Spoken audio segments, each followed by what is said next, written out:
Graça, paz e bem da parte de Jesus de Nazaré. Aquele abraço aos batistas de Quitaúna e em Osasco. Irmãos queridos, sempre queridos. Parabéns. Feliz nível comunitário. Um abraço ao pastor André, sua esposa, enfim, sua sagrada família e toda essa liderança que sempre que cheguei aí, sempre fui acolhido com tanto carinho, com tanto amor. E eu agradeço ao lado de tantas pessoas aí tão preciosas e queridas, o convite para poder participar de mais um aniversário da Batista de Quitaúna. Aí em Osasco, vocês, irmãos, comunidade do Cristo ressurreto que se reúne aí. Louvado seja o nome de Jesus nosso Senhor. Eu fiquei pensando como conversaríamos e qual seria a minha reflexão e meditação sobre esse nível de vocês, esse aniversário de vocês. E pensei bastante na minha própria história. Você sabe que eu nasci num lar cristão. Então eu nasci num lar cristão e depois nasci num lar cristão, quando eu digo assim, num lar pentecostal, da Assembleia de Deus.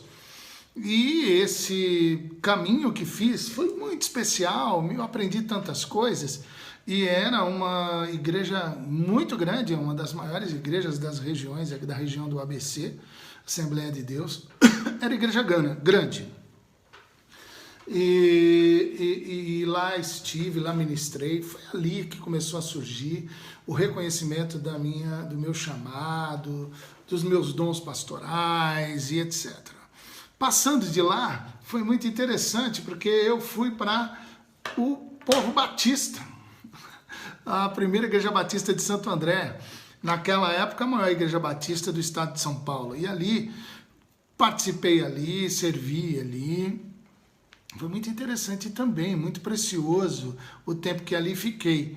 E comecei como pastor de jovens, depois pastor de ação social, e o Senhor, por seus desígnios e encaminhamentos que só Ele tem, eu passei a ser o pastor sênior dessa igreja até 2003. Em todas essas caminhadas, nunca deixei de buscar aprender sobre tudo que já tinha aprendido sobre igreja e tudo que já tinha entendido sobre igreja, que tinham me ensinado, para que eu pudesse aprender a olhar para aquilo que de fato tem mais a ver com o que Jesus, nosso Senhor, nos ensinou nos evangelhos.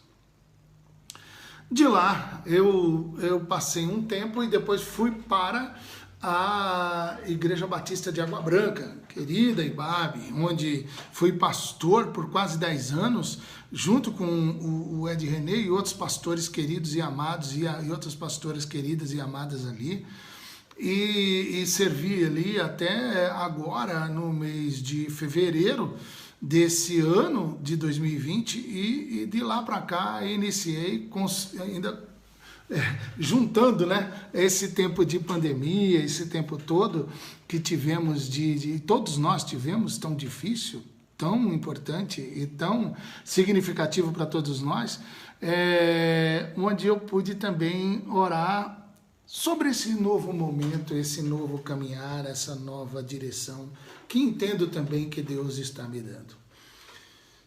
E, evidentemente, o que eu mais tenho feito é orar, jejuar, buscar o Senhor e ouvir conselhos sobre o que é que eu entendo. O que significa ser uma igreja? Uma igreja, uma comunidade do Cristo ressurreto, uma igreja de Jesus de Nazaré. E isso foi muito especial. Deus, nesse tempo todo, eu procurei aproveitar a pandemia, não para ficar deprimido, embora tenha ficado, não para ficar melancólico, embora também tenha ficado, não para ficar com medo e assustado, embora também tenha ficado, tive momentos assim, mas também para buscar a Deus e tentar entender como é que eu poderia aproveitar esse tempo dessa pandemia para poder olhar uma série de coisas, questionar a maneira como eu compreendo a igreja, como eu compreendo as comunidades do Cristo Ressurreto e rever um monte de coisa. Portanto, eu passei esse tempo todo revisitando uma série de coisas que eu sempre acreditei e sempre tive no meu coração. E nesse revisitar, eu passei a ressignificar uma série de coisas, portanto voltei para os evangelhos, para Jesus, para o que Jesus nos ensinou, e isso foi muito especial. Mas também comecei a experimentar ressurreições interessantes. Então, revisitar, ressignificar e ressuscitar. Isso tem sido esse meu tempo e esse momento que Deus tem me dado nesses dias. E tenho procurado servir o tempo todo, tenho trabalhado bastante, impressionante como tenho trabalhado. E agora com esse negócio da telinha, a gente trabalha demais, não fique pensando que a gente, não, trabalha mais. Quem dava aula, dá muito mais aula. Quem pregava, prega muito mais. Quem ensina, ensina muito mais. Quem pastoreia, pastoreia muito mais. Quem atende, atende muito mais. Quem discipula, discipula muito mais. Por quê? Porque é impressionante. Nós estamos dentro de casa o tempo todo com esse desafio e o tempo todo pronto para poder fazer aquilo que o Senhor nos mandou fazer. E o que é muito interessante no meu coração de um pastor que quer começar uma comunidade de discípulos de Jesus de Nazaré, a partir do zero, no centro de São Paulo, que esse é o meu sonho, é exatamente algumas coisas que eu queria compartilhar com vocês. A primeira coisa que eu acho que uma igreja que já comemora dezenas de anos e que vale para qualquer igreja que está começando agora, é que a gente precisa voltar imediatamente para os ensinos de Jesus de Nazaré, radicalmente para os ensinos de Jesus de Nazaré. Esses dias que nós temos passado, nós estamos descobrindo uma coisa que sempre foi verdade, mas é importante entender. Existe muito evangélico que é discípulo de Moisés. Existe, e aí tem todas as suas implicações. Existem muitos evangélicos que são discípulos de Elias. Existem muitos evangélicos que são discípulos de Davi. Existem muitos evangélicos que são discípulos de qualquer um dos profetas maravilhosos que nós encontramos das Escrituras, mas existem muitos discípulos de Jesus de Nazaré que são discípulos radicais de Paulo, de Pedro, de João. Mas como é importante aproveitarmos esses momentos para poder perceber que boa parte das pessoas que são discípulos de qualquer um desses heróis da fé, da Bíblia, que nos ensinam muito, que nos abençoam muito, que a gente aprende muito com eles, eles correram o risco, por meio da história, de confundir a Bíblia como um livro de ódio e de opressão. Claro que todo mundo que já estudou, fez teologia, já aprendeu em algum momento que a Bíblia ela é a palavra de Deus, mas ela também é a mãe de todas as heresias. E mais do que nunca, no momento em que vivemos, a gente está percebendo exatamente quem é que está usando a Bíblia como um livro de ódio e como um livro que é a mãe das heresias, mas também um livro de opressão. Por isso que eu já começo falando sobre isso, que é a coisa importante para a gente poder caminhar na nossa jornada de sonhar uma igreja, uma comunidade, não só aquela que está começando, mas como aquela que já está com mais de 60, é a gente voltar, podemos até usar aquela música, Voltar ao Primeiro Amor, entendendo que o primeiro amor significa o seguinte: nós somos discípulos de Jesus de Nazaré, nós não somos discípulos de Moisés, nós somos discípulos de Jesus de Nazaré. Não somos discípulos nem de Elias, nem de Davi, nem de nenhum dos profetas, nem de Paulo, nem de Pedro, nem de João. Embora a gente aprenda muito com esses homens e com muitas outras mulheres. Notou que eu só citei homens, mas existem mulheres extraordinárias nas Escrituras que foram muito usadas por Deus, inclusive oprimidas por muitos desses homens que eu citei. Se a gente for ter que falar dos patriarcas, meu Deus do céu, como as mulheres dos patriarcas sofreram. Mas nós que somos batistas e o povo da Bíblia, entendemos que nós somos chamados para ser o quê? Discípulos de Jesus de Nazaré. E quando nós entendemos o que significa ser discípulo de Jesus de Nazaré, as coisas mudam. Por isso que toda vez que uma igreja fizer aniversário, essa é a minha conclusão e a minha, enfim, penso eu, data máxima vênia, pedindo licença aos irmãos, nós precisamos voltar pelo menos por um ano ler, só um ano lendo só os evangelhos e vendo como é que Jesus nos ensinou a ser filhos de Deus, como Jesus de Nazaré nos ensinou a ser pastores e pastoras e como Jesus de Nazaré nos ensinou a ser discípulos e discípulas. Um ano lendo tudo isso, ou seja, toda vez que a gente for fazer aniversário, a gente tem que passar pelo menos um ano revisitando os evangelhos e Jesus de Nazaré. Porque nós somos discípulos de quem? De Jesus de Nazaré, nosso Senhor. Ora, se somos discípulos de Jesus, nós temos uma lei só, que é a lei de ouro. Qual que é a lei de ouro? Jesus nos ensinou a subir na régua, não é mais como a si mesmo. Agora é como eu amei vocês. Portanto, ame aos outros como eu amei vocês. Portanto, lei de ouro. Essa lei de ouro é impressionante, porque aparentemente ela é muito fácil de falar, mas meu irmão, minha irmã, como é difícil de viver. Amar o outro como Jesus nos amou significa amar a ponto de se entregar. Amar a ponto de morrer pela pessoa. Então não tem nada a ver com uma lógica de morte, de perseguição, de opressão, tem a ver com uma lógica de um ensino, de um amor que liberta, que salva, que traz de volta, que abraça o diferente, que abraça as pessoas mais simples, mais pobres e mais sofridas. Então, só temos uma lei que a gente precisa relembrar tudo de novo. Está lembrando agora alguém que você, de alguma maneira, foi ofendido, foi ofendida, foi machucado, foi machucada? Que você tem resistência, que você não gosta? Pois é, Jesus nosso Senhor chega para a gente com muito amor e nos diz o seguinte: ame essa pessoa como eu amei você. É forte, é muito forte. Mas tem uma regra, que é uma regra de ouro. Qual é? Está no Sermão da Montanha. Jesus ensinou isso. Faça aos outros aquilo que você gostaria que fosse feito a você. Ai, meu Deus, se todos nós olhássemos para isso e nos sentíssemos confrontados e confrontadas com essa verdade, meu Deus, muita coisa já teria mudado.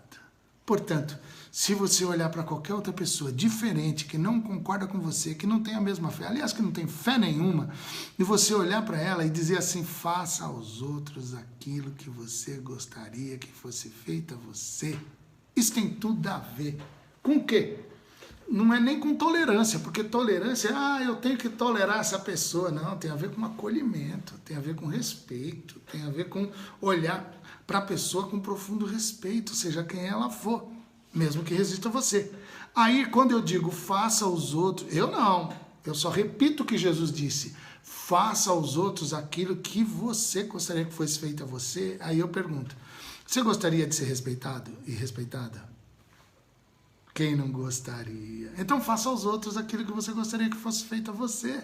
Respeite, lute para que todos e todas possam ser respeitados na sua opinião.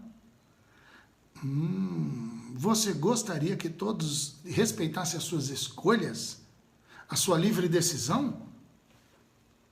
Parabéns, porque aí você está parecendo com o Pai Eterno, o Criador, que não impôs nada, simplesmente deixou com que você decidisse o que você quisesse, inclusive segui-lo, inclusive desobedecê-lo, não é isso? Lembra da árvore, jardim, lembra disso? Você é bom, Batista? É bom de Bíblia, deve saber disso. Então, quando a gente olha para isso, é o seguinte: então, se você gosta que as pessoas respeitem o seu jeito de decidir, como Deus, o Eterno, respeitou o jeito de qualquer um de nós de decidirmos, nós somos livres para decidir, Ele nos fez livres para decidirmos, respeite os outros também nas suas decisões, inclusive se não quiserem nada com Deus, até porque, se formos olhar o que a Escritura nos diz, o ser humano, lá no Éden, decidiu não querer nada com Deus. Faça aos outros aquilo que você gostaria que fosse feito a você. Não fica lá no Éden, vem para cá. Gosta de casa, de habitação, gosta de morar, gosta de ter sua terra, gosta de ser sua casa. Então, se você gostaria que você tivesse sua casa e tudo, então faça aos outros aquilo que você gostaria que fosse feito a você. Você gosta de educação com qualidade? Faça aos outros aquilo que você gostaria que fosse feito a você. Você gosta de saúde pública com qualidade? Faça aos outros aquilo que você gostaria de ser fosse feito a você. Você gosta de poder declarar e falar que você crê em um Deus? Então faça aos outros aquilo que você gostaria que fosse feito a você. Até porque o convencimento não vem nem de mim, nem de você, nem da força da lei, mas vem pelo poder do Espírito Santo, que nos convence do pecado, da justiça e do juízo. Portanto, se nós queremos pensar e repensar uma comunidade, uma igreja, seja de 60, 70 anos, ou seja, aquela que está começando do zero, nós precisamos voltar para a regra de ouro. Faça aos outros aquilo que você gostaria que fosse feito a você. Mas tem a tarefa de ouro. E a tarefa de ouro é interessante. Qual que é o trampo da igreja? Qual que é o trabalho da igreja? Qual que é o serviço da igreja? Qual que é a tarefa de ouro da igreja? Você sabe que nós terminamos nos envolvendo com tantas tarefas, tudo com boa intenção, mas a maioria dessas tarefas não estão relacionadas de maneira muito firme e bem conectada com a tarefa de ouro dos discípulos de Jesus de Nazaré. Qual seria? Faça discípulos de Jesus de Nazaré. Lei de ouro, ame aos outros como Jesus amou você, como Jesus nos amou. Faça aos outros aquilo que você gostaria que fosse feito a você. Palavra de Jesus. E tarefa de ouro, faça discípulos de Jesus de Nazaré, de todas as nações, em todos os lugares.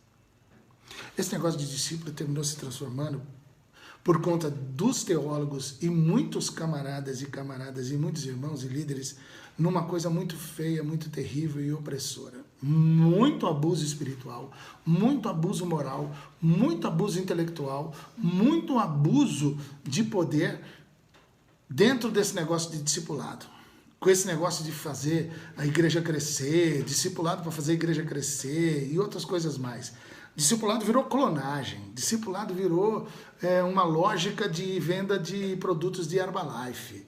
Não estou falando disso. Estou falando de um discipulado, um relacionamento pessoal, sem que você tenha que colocar prazo para que as pessoas estejam cumprindo uma agenda, memorizando uma apostila, ou seja lá o que for. Não, fazer discípulos de Jesus de Nazaré, isso é extraordinário, é humano, é verdadeiro, é tranquilo, é relacional, é pessoal, é uma entrega diária, só por hoje, só por agora.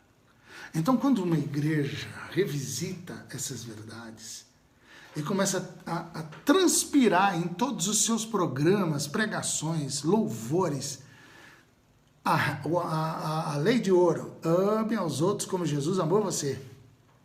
A regra de ouro, faça aos outros aquilo que você gostaria que fosse feito a você. E a tarefa de ouro, que é façam discípulos de Jesus de Nazaré para tudo que é canto, o homem todo, em todo lugar, em todo tempo. Puxa vida, eu acho que aí a gente tem uma chance enorme de poder resgatar aquilo que Jesus nos ordenou, nos ensinou, para que a gente possa estar vivendo esse ser igreja, esse ethos igreja, esse ambiente igreja, essa lógica e essa emoção comunitária igreja, do jeito que tem que ser. Aí, essas comunidades serão comunidades que terão 4 características fundamentais. Primeiro, toda pessoa que chegar vai se sentir acolhida. Todos e todas, seja lá quem for, sem ninguém ficar de fora, começando a se sentir acolhido. Onde é isso? Igreja de Jesus de Nazaré. Igreja de verdade é um lugar onde qualquer pessoa, seja quem for, do jeito que for, Quando chegar, se sentirá acolhida. Eu lembro de um hino antigo que nós cantávamos, Eu venho como estou. Lembra? Eu venho como estou, eu venho como estou, porque Jesus por mim morreu. Eu venho como estou. Era na hora do apelo, lembra disso? Pois é. O problema todo era o seguinte, que a pessoa diferente que chegava na igreja, acreditava nessa pregação, ficava tocada pelo Espírito Santo e entrava. Só que depois, a gente sabe muito bem como é que é isso. Jesus aceita todos nós como estamos. Só que aí, meu amigo, minha amiga, né? A coisa começa a mudar. Nem todo mundo acolhe como Jesus acolhe. Agora, uma igreja de Jesus de Nazaré tinha que acolher como Jesus acolhe, senão tem alguma coisa errada, não com Jesus, mas com a igreja. E nem com a pessoa que está chegando para ser acolhida, não, mas com a igreja. Então, quando a gente olha para isso, a gente pede a Deus, Deus, nos dê igrejas acolhedoras, que acolham todo mundo, crendo que pelo poder do Espírito Santo, não só quem está chegando, mas quem já está há muito tempo, está passando pelo mesmo efeito de transformação, de conversão e de mudança que precisa passar. É só mais um, chegando com mais um pecador que já estava aqui. Ah, se a gente entendesse isso, nós seríamos uma comunidade acolhedora. Quando somos uma comunidade acolhedora de verdade, sem mentira e sem ser absolutamente fake news, a gente começa a entender que as pessoas não só desenvolvem um senso de acolhimento, mas um senso de segurança. Por quê? Porque ela realmente percebe, eu vim, o pessoal me acolheu como eu sou, eu me sinto seguro, eu estou segura, estamos seguros aqui.